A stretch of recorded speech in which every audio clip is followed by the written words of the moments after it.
Yo mga bossing, tara buuin natin to. Samahan niyo ako, the RX 782 SDCS by Hegwin. Kung baguhan ka pa lang sa hobby at gusto mo ng murang kit, eto na yung sign. Let's go! Right off the box, bubungad agad sa'yo ang base. Runners with the classic colors of red, yellow, blue, white, black, and stickers. And of course, the manual. Napaka-detail ng manual kaya kahit hindi siya English, madali ko lang nasundan yung mga drawings ng buo. Kahit kakaunti lang ang runners ng kit na ito, organize ko pa rin sila alphabetically para na rin madali hanapin. Dapat din malinis ang paligid para in case may mahulog, makita ka agad maiwasan ang black hole. Maliliit pa naman ang parts ng kit na ito. So tara, let's build.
So ayun nga, it took me around 3 hours to build this kit.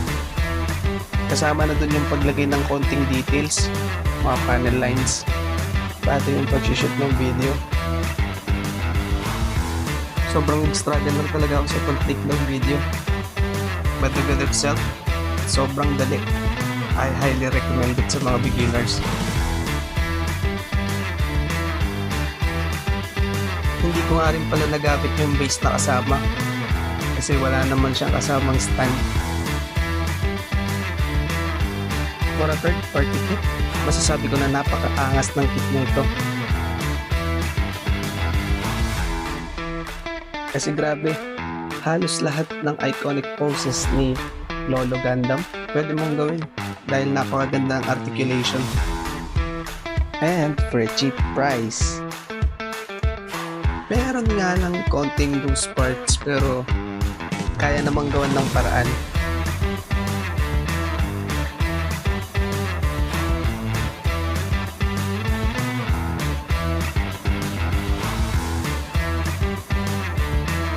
Kung may mga tanong kayo or mga may re-recommend na kit for future builds, just comment down below.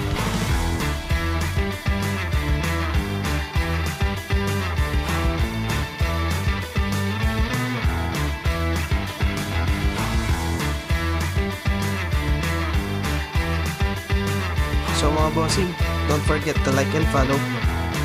I'm your hobbyist mariner and this is the RX 782 by Hengbin. This is the rhythm of the